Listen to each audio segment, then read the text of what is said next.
قبرستان شب برات حضور کیوں گئے؟ اللہ کے حبیب صلی اللہ علیہ وسلم اس رات قبرستان کیوں گئے؟ اس لیے تاکہ ہم بھی جائیں، اور جب ہم قبرستان جائیں تو چونا لگانے قبروں کو نہ جائیں، پینٹنگ کرنے نہ جائیں۔ قبرستان جانے کا مطلب یہ ہے کہ وہاں بیٹھیں اور بیٹھ کر کے تھوڑی دیر سوچیں کہ یہ میرا باپ تھا، اس نے تجارت کی، اچھا کیا برا کیا، نرم گدوں پہ سویا، چٹائی پہ سویا، جو کچھ کیا، لیکن ایک دن گھر چھوڑ کر اس کو یہاں آنا پڑا، اور جب موت آ گئی تو کوئی اس کو روک نہ سکا، تو مجھے بھی یہاں ایک دن آنا ہے۔ تو جب یہ سوچو گے کہ ایک دن آنا ہے تو خود بخود آنکھ سے آنسو آئیں گے، ورنہ ہنستے کھلکھلاتے قبرستان کے ایک گیٹ سے داخل ہوئے، دوسرے گیٹ سے نکل گئے۔ کچھ تو اتنے کم نصیب ہے کہ جو قبرستان شب برات میں بھی نہیں جاتے۔ پتہ ہے قبرستان جانے کے فوائد؟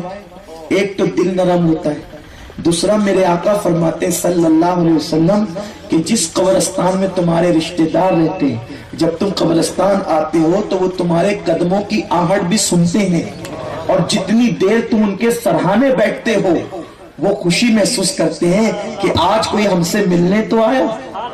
میرے آقا نے شب برات میں قبرستان جا کر بتایا کہ عید کے دن تو تم زندوں سے ملتے ہو، اور شب برات اپنے مردوں سے بھی مل لیا کرو، ان کو فراموش نہ کرو۔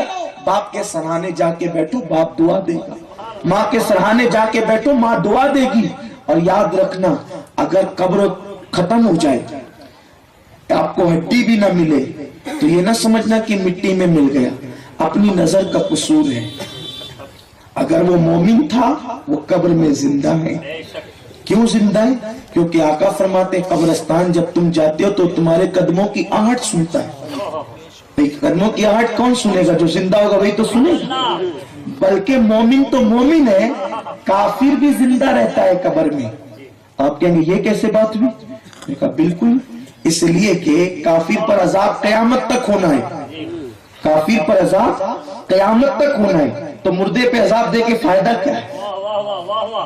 اگر مردے پر عذاب ہوگا، مردہ کر کے عذاب ہوگا، ارے جس کو بے ہوش کر کے کوڑے مارو اس کو اثر نہیں ہوتا، تو مرنے کے بعد اگر عذاب ہوگا موت کی حالت میں، تو پھر لوگ تو کہیں گے بہت اچھی ہے کہ زندگی میں جو چاہو کرو، اور مردے جسم پہ عذاب ہوتا ہے۔ تو جب قبر میں ڈالا جاتا ہے کافر کو یا مومن کو، تو اللہ تعالیٰ اس کی روح اس کے جسم میں لوٹا دیتا ہے۔ کیوں؟ مومن کو جنت کے مزے لینے کے لیے اور کافر کو عذاب بھگتنے کے لیے۔ تو جب کافر زندہ ہے لیکن ہماری آنکھوں کا قصور ہے کہ وہ نظر نہیں آتا، تو نادانوں مرنے کے بعد جب عذاب بھگتنے کے لیے کافر زندہ ہے تو مومن کا کیا قصور ہے کہ وہ مر کر مٹی میں مل جائے؟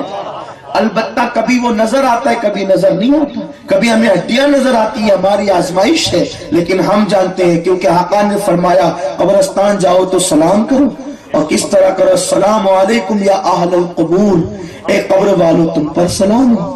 کیا کہا میرے آقا کی حدیث ہے؟ السلام علیکم یا اہل القبور، اے قبر والو تم پہ سلام ہو۔ ارے یا کہہ کر جب عام مردوں کو سلام کر سکتے ہیں تو یا کہہ کر یا نبی سلام علیکہ نہیں پڑھ سکتے؟ یہ کہاں کا فلسفہ لائے گا کہ حضور کو یا مت کہو کیونکہ وہ تو مدینے میں ہے؟ ارے تیرا باپ قبر میں ہے، تیرا دادا قبر میں ہے، تیری ماں قبر میں ہے، اور وہ کون لوگ ہیں؟ کیا حضور کے برابر نیک ہیں؟ استغفر اللہ۔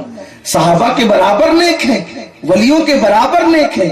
ارے باپ نے تو نمازیں بھی چھوڑی پھر بھی وہ تیری آواز سن رہا ہے، تو نماز لانے والا مصطفیٰ کیوں نہیں سن سکتا؟ عقیدہ اپنا مضبوط کرو، ضرورت ہے عقیدہ مضبوط کرنے کی۔